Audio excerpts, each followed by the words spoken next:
সুপ্রিয় শিক্ষার্থী, শুভ সকাল। স্টাডি আইসিটির পক্ষ থেকে সবাইকে স্বাগত। আজকে মাইক্রোসফট ওয়ার্ডের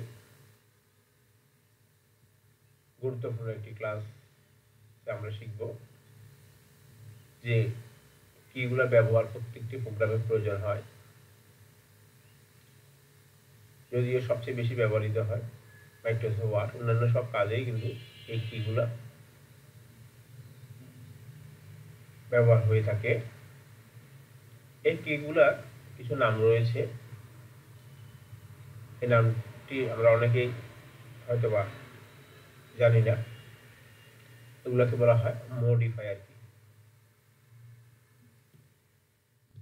প্রিয় শিক্ষার্থী, আমরা প্রথম যে মডিফায়ার কি রয়েছে এসে ক্যাপস লক।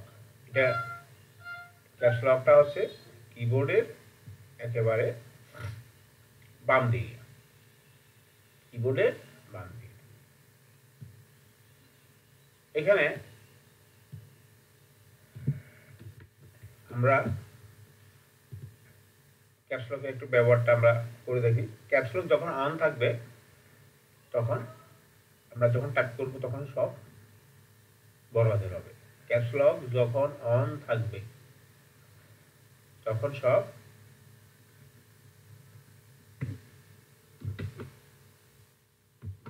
ক্যাপস লক যখন অন থাকবে তখন সব বড় হাতের হবে। বাংলাদেশি। আবার যখন ক্যাপস লক যখন অফ থাকবে, আমি ক্যাপস লক অফ করে দিচ্ছি,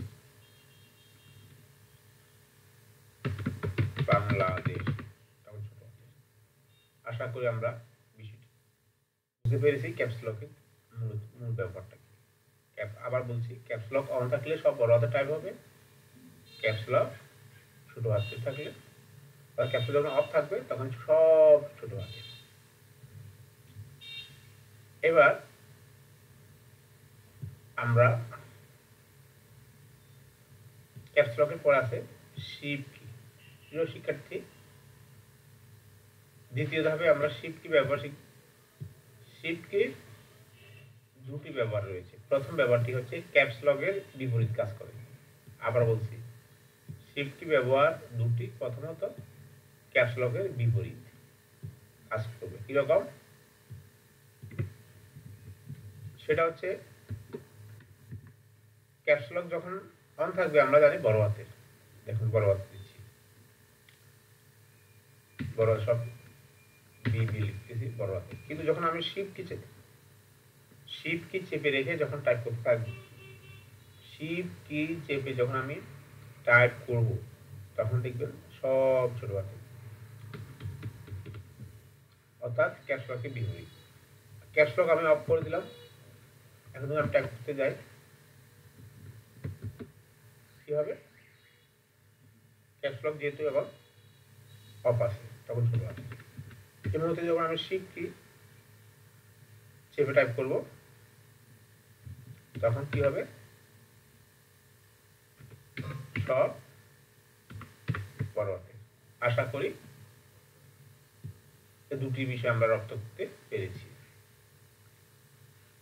শিফট কির দ্বিতীয় ব্যাপারটা হচ্ছে কিবোর্ডের উপরে অর্থাৎ ফাংশন কির নিচে অনেকগুলো সংখ্যা আছে 1 থেকে 0 পর্যন্ত, যেগুলোকে আমরা ক্যাপিটাল লেটার এবং সংখ্যাগুলোকে সাধারণত আমরা টাইপিং কি বলি।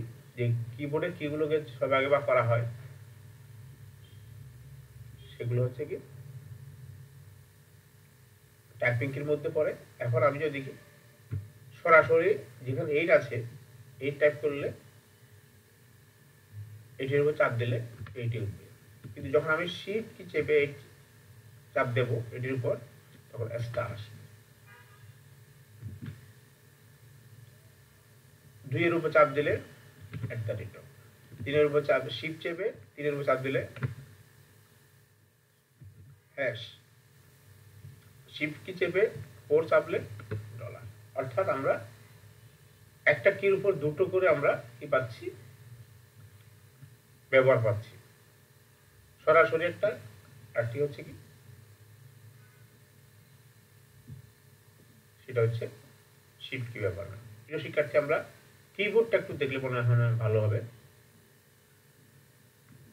এখন দেখি আমরা একটা কিবোর্ড, আমরা অনলাইন থেকে একটা কিবোর্ড দেখি, তাহলে আর আমাদের বিষয়টা আরো একটু ইজি হবে শিখতে।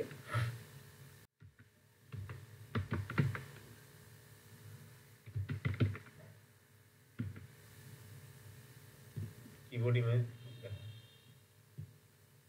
অনেকগুলো কিবোর্ড আসছে। এটা হচ্ছে, এটা আমরা দেখবো না। এটা হচ্ছে কি, এই কিবোর্ডগুলো সাধারণত ল্যাপটপের কিবোর্ড। আমরা ডেস্কটপের একটা কিবোর্ড দেখবো। এটা হচ্ছে ডেস্কটপের কিবোর্ড। কারণ দুই ভাগ থাকবে, এদিকে থাকবে নিউমেরিক কি বা লজিক্যাল কি।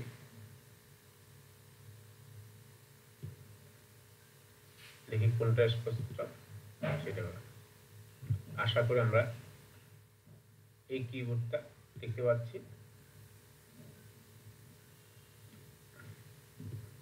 এটা একটু সুবিধা আছে যে আমরা দেখুন, প্রিয় শিক্ষার্থী, আমরা এই প্রথম যেটা দেখলাম সেটা হচ্ছে কি ক্যাপস লক। এই ক্যাপস লক দেখা যাচ্ছে। ক্যাপস লকের নিচে আছে শিফট। ক্যাপস লকের নিচে কি রয়েছে, শিফট। তাহলে আমরা ক্যাপস লকের ব্যবহার শিখলাম এবং শিফট। এখন এই দেখো প্রিয় শিক্ষার্থী, আমি যে সংখ্যাগুলো তো বললাম, যেমন দেখো 1 2 2 এর উপর কি আছে @ 3 এর উপর কি আছে হ্যাশ, 4 এর উপর ডলার, হ্যাঁ 8 এর উপরে স্টার। অর্থাৎ সরাসরি কিবোর্ড থেকে যদি 8 এর উপর চাপ দেওয়া হবে তো 8 উঠবে, আর শিফট কি চাপলে স্টার হবে। এবার আমরা শিখব, প্রিয় শিক্ষার্থী তোমরা অবশ্যই চ্যানেলটি সাবস্ক্রাইব করবে। পাশাপাশি তোমাদের কোনো প্রশ্ন থাকলে বা কোন ধরনের ভিডিও তোমাদের প্রয়োজন বা কি বিষয়ে নতুন নতুন টপিকস জানা থাকলে বলবে। এবার আমরা শিখব স্পেস বার। স্পেস বার কোনটি আগে সেটা আমাদেরকে জানতে হবে। এই দেখো, এই লম্বা যে সবচেয়ে বড় লম্বা যে কিটি রয়েছে এটা হচ্ছে কি স্পেস বার। স্পেস বার ব্যবহারটা কিরকম, আমি কিছু টাইপ করব শব্দের মাঝে গ্যাপ দেওয়ার জন্য। যেমন আই লাভ ক্যানভা, ঠিক আছে। এই যে এখানে আমি একটা সেন্টেন্স লিখলাম, মাঝখানে অনেকগুলো শব্দের মাঝে মাঝে কি আছে, গ্যাপ আছে। এই গ্যাপটা কিভাবে দিতে হয়, এই স্পেস বার।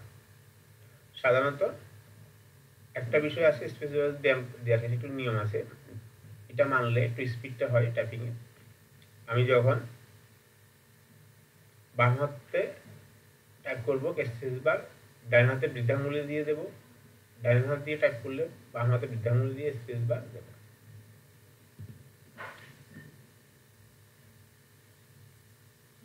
এবার আমরা শিখব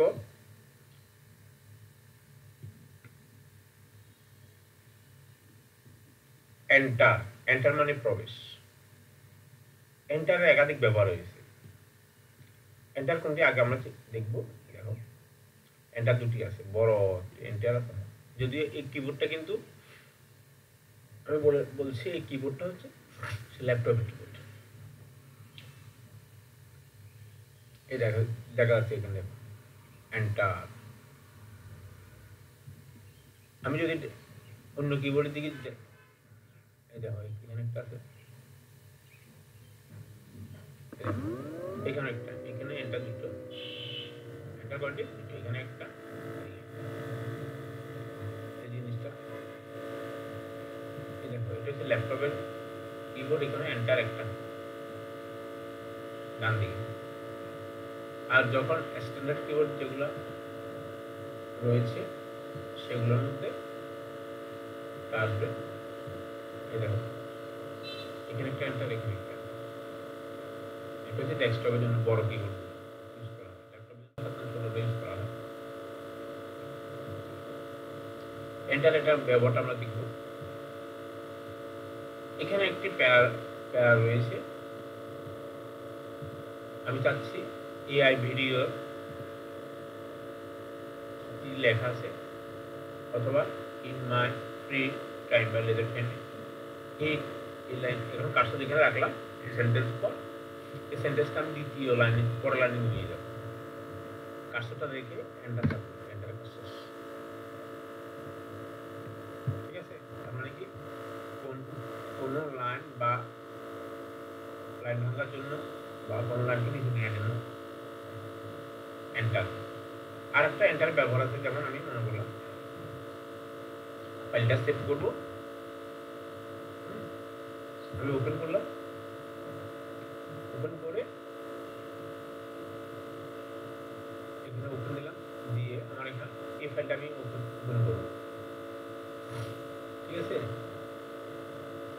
পেপার প্রেজেন্টেশন প্র্যাকটিক্যাল এটা দিয়ে এখন যদি এটা সিলেক্ট থাকা অবস্থায় যদি আমি এন্টার চাপ দিয়ে সাথে সাথে কি হবে, এটা কি হয়ে যাবে, ওপেন হয়ে যাবে। এটা কি হয়ে যাবে, ওপেন হয়ে যাবে। এটা তোমরা ঠিক করলাম, এন্টার। ঠিক আছে, আশা করি তোমরা বুঝতে পেরেছো এন্টারের ব্যবহার।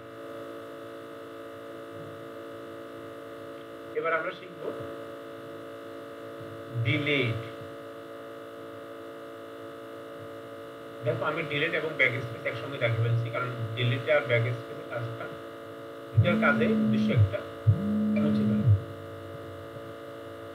এবং তার পার্থক্য কেন দুটো সেটা শিখবো। আবার ডিলিট কোনটা আমরা আগে চিনি। এই দেখো এখানে ডিএল মানে ডিলিট, এটা হচ্ছে ব্যাকস্পেস, সামনের দিকে অ্যারো দেবো বড়। ঠিক আছে, যদি আমরা এখান থেকে দেখি,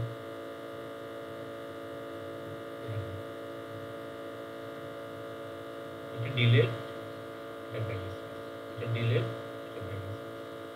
আমি দুটো কিবোর্ড দেখাচ্ছি, এই জন্য অনেকের বাসায় ছোট কিবোর্ড, অনেকের বাসায় বড় কিবোর্ড রয়েছে। ঠিক আছে, এই দেখো এখানে ডিলিট, ঠিক আছে, এখানে আছে। এবার আমরা ডিলিট ব্যাকস্পেসের ব্যবহারটা করি।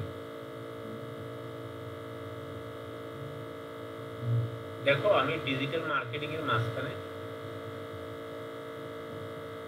কার্সর রাখলাম। যদি আমি এখানে দেখো ব্যাকস্পেস চাপ দিয়ে থাকি, তখন আমি সামনের দিকে দেখো ব্যাকস্পেস চাপ দিলে সামনের দিকে ঘুরবে, আর ডিলিট চাপলে পিছনের দিকে। অর্থাৎ এখানে একটা বুঝার ব্যাপার আছে, আমি আবার বলছি। দেখো মেকিং বুকস বা এর ভিডিওর মধ্যে রাখলাম এখানে। অর্থাৎ একটা হচ্ছে কি ডান দিকেরটা, আর সহজ করে বলতেছি, ডান দিকেরটা মোছার জন্য ডিলিট, বাম দিকেরটা মোছার জন্য এআই। এভাবে মনে রাখলে ভুল করবে না। বাম ডান অনেকে বুঝতে অসুবিধা হতে পারে, কারণ ব্যবহার বসার উপর আমার হাতের বাম সামনেরটা, বামেরটা, বাম হাত বাম পাশের গুলো মোছার জন্য ব্যাক স্পেস, ডান দিকের গুলো মোছার জন্য ডিলিট। আশা করি বুঝতে পেরেছি। ঠিক আছে, এবার আমরা শিখব হোম এবং এন্ড। হোম এন্ড গুরুত্বপূর্ণ ব্যবহার। এই হোম এবং এন্ড এর ব্যবহার প্রায় একই, কিন্তু কাজ ভিন্ন। এটা কিন্তু অনেকেই জানে না। আমরা হোম এন্ড কোনটা একটু পরিচিত হয়ে আসি আগে। এখানে ছোট কিবোর্ড আর এখানে একটা ব্যাপার আছে। দেখো ছোট কিবোর্ডের মধ্যে হোমটা আছে এখানে একেবারে কিবোর্ডের ডান দিকে নিচে, আবার অ্যারো কি দেখা home, page up, page down, end. ঠিক আছে, যদি বড় কিবোর্ডের মধ্যে আমরা দেখতে চাই, এই দেখে না হোম এন্ড এখানে রয়েছে। এটা লজিক্যাল নিউমেরিক বা লজিক্যাল কি, এখানে একবার চাপ দিলে এটা অন হবে, একবার চাপ দিলে এটা অফ হবে। যখন অন হবে তখন সংখ্যার কাজ করবে, তখন অফ হবে তখন ও হোম, ডিলিট, এন্ড এর কাজ করবে। এবার দেখো হোম এবং এন্ড এর ব্যাপারটা, আমি কার্সরটা রাখলাম কোথায়, এন্টারের ডানে। এখন আমি কিবোর্ড থেকে যখন হোম দেব, লাইনের প্রথম চলে যাবে। কিবোর্ড থেকে এন্ড চাপ দেব, লাইনের শেষে চলে যাবে। তাহলে আমরা কি শিখলাম, হোমের কাজ হচ্ছে কি কার্সরকে লাইনের প্রথম নিয়ে যাওয়া, এন্ডের কাজ হচ্ছে কি লাইনের শেষে নিয়ে যাওয়া। এবার আরেকটা চমৎকার ব্যবহার আছে, শিফটের সাথে এর ব্যবহার একটা আছে। শিফটে আমরা দুটো ব্যবহার শিখেছি এর আগে, এখানে আরেকটা ব্যবহার যুক্ত করেছি যদি আমরা সিলেক্ট করতে চাই। এখন কার্সর যেহেতু ডান দিকে আছে, আমি শিফট চেপে হোম চাপ দিলে পুরো লাইনটা ব্লক হবে। এখন কার্সর কোথায় আছে, লেখার বামে। এখন শিফট চেপে এন্ড চাপ দিলে পুরো লাইনটাই ডান দিকে সিলেক্ট হবে।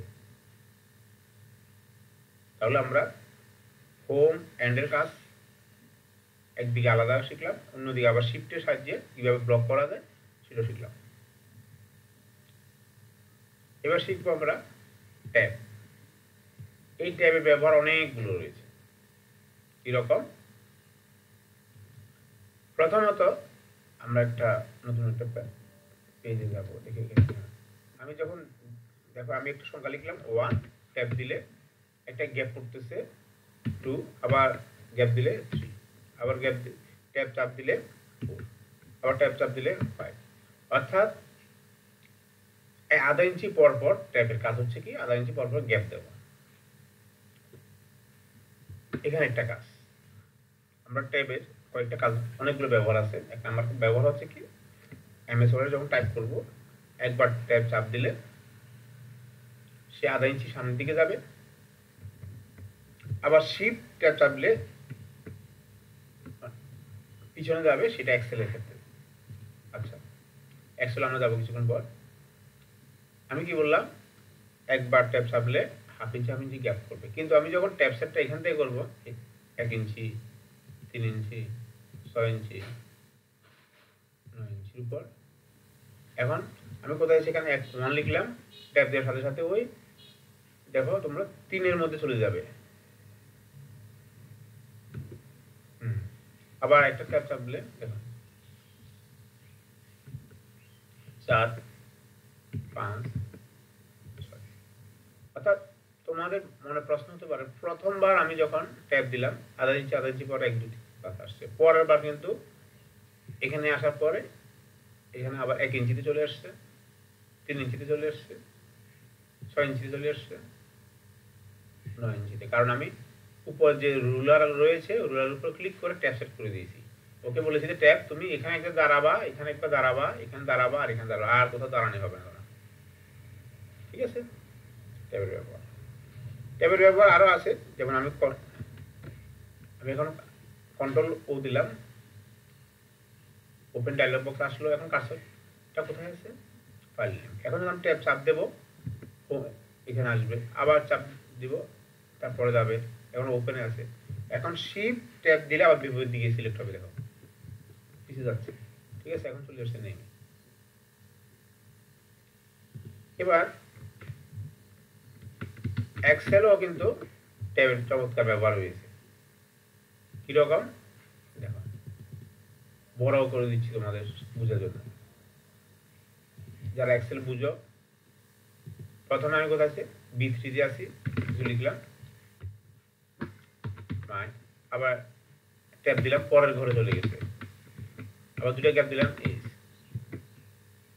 আবার দুটো গ্যাপ দিলাম।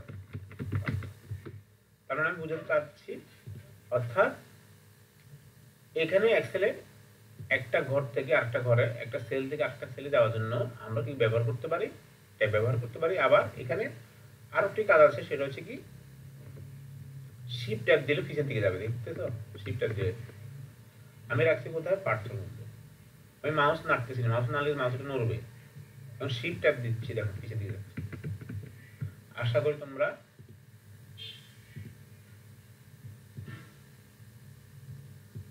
ট্যাবের ব্যবহার বুঝতে পেরেছ। প্রিয় শিক্ষার্থী, তোমরা এখনো যারা সাবস্ক্রাইব করো নাই, সাবস্ক্রাইব করে নিবে। এবার হচ্ছে কন্ট্রোল, CTRL মানে কন্ট্রোল, আর ALT মানে অল্টার। দেখো কন্ট্রোল সরাসরি কন্ট্রোলে কাজ হয় না, কন্ট্রোলের সাথে অন্যান্য কি যুক্ত হয়ে কাজ হয়। যেমন কপি, কন্ট্রোল C, তোমার কপি পেস্টের ব্যবহার দেখেছ। দেখি আমরা একটা কন্ট্রোল, এই লাইনটা আমি সিলেক্ট করলাম কিবোর্ড থেকে, কন্ট্রোল C, এরপর মাঝখানে কার্সরটা রাখলাম, কন্ট্রোল V। এবং কাট, কপি, পেস্ট অনেক ধরনের ব্যবহার হয়েছে, ঠিক আছে। এবার হচ্ছে অল্ট, অল মানে অল্টার। এই অল্টার ব্যবহার কি, অল্টার নিজস্ব একটা ব্যবহার রয়েছে, আবার অন্যান্য কি সাথে একটা ব্যবহার, অনেকগুলো ব্যবহার আছে। যেমন দেখো এগুলোই এখানে এখানে আমি একটু করে দিচ্ছি, দেখো তোমরা এখানে home, insert, page layout, reference, mailing, review, view, add-ins, এটার মধ্যে কি হচ্ছে বলেছে মেনু বার বা মেনু ট্যাব। আমি যখন অল্টার চাপ দিব সাথে সাথে উপরে কি ব্যবহার, কি অ্যাকশন হয় দেখো, অল্টার চাপ দেওয়ার সাথে সাথে আমি মাউস নাড়তেছি না, মাউস না আনলে কিন্তু এটা নড়বে। আমি অল্টার চাপ দিচ্ছি, দেখো সাথে সাথে বলতেছে অ্যাপ দিয়েছে, এজ দিয়েছে। অর্থাৎ কি আমি যদি সরাসরি, এখন তো হোমে আসি, আমি যদি সরাসরি ইনসার্টে যেতে চাই, ও এখানে এন আছে, এন ছাপতে হবে ইনসার্টে যেতে হলে। ভিউতে দিলে ডব্লিউ, আমি ডব্লিউ চাপ দিয়েছি, সাথে সাথে ভিউতে চলে আসছে। আবার বলতেছে যে তোমার রুলার উঠে দিতে চাও, আর চাবো, চমৎকার একটা ব্যাপার। এটা কিন্তু অনেকে, আমি নিশ্চিত, কারণ আমরা প্রশিক্ষণ দিতে গিয়ে আমি 90% না 99% শিক্ষার্থীকে দেখেছি যে গ্রাজুয়েট করেছে, অনার্স করেছে, মাস্টার্স করেছে, পাস করেছে, বা অন্য জায়গায় কম্পিউটার শিখেছে, অ্যাডভান্স কোর্স করতে আমাদের এখানে এসেছে, আমরা দেখেছি হাতে কলম, তো ওরা এটা পারেনি। আশা করি চমৎকার অল্টার ব্যাপারটা বুঝতে পেরেছ। এবার সবশেষে হচ্ছে কি অ্যারো। অ্যারো মানে তো দেখো এখানে অ্যারো বড় কিবোর্ডে top arrow, bottom arrow, left arrow, right. যদি ছোট কিবোর্ডে আমরা দেখি কোথায় আছে, যেখানে পেজ আপ, পে হোম, ঠিক আছে। এখন সাধারণত আমরা জানি এই কার্সর, এই যে অ্যারো কি ব্যবহার, কার্সর সাধারণত এক ঘর এক্সেলে এক ঘর থেকে অন্য ঘরে, ওয়ার্ডে এক লাইন উপরের দিকে কার্সর উপর নেওয়ার জন্য টপ এরো, নিচে যাওয়ার জন্য ডাউন এরো, বামে যাওয়ার জন্য লেফট এরো, ডান দিকে যাওয়ার জন্য রাইট এরো।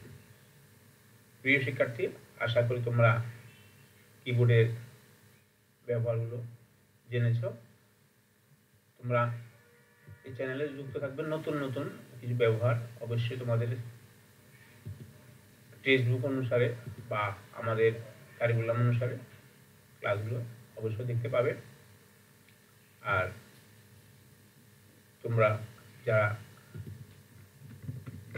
বাসা থেকেও কম্পিউটার শিখতে চাও,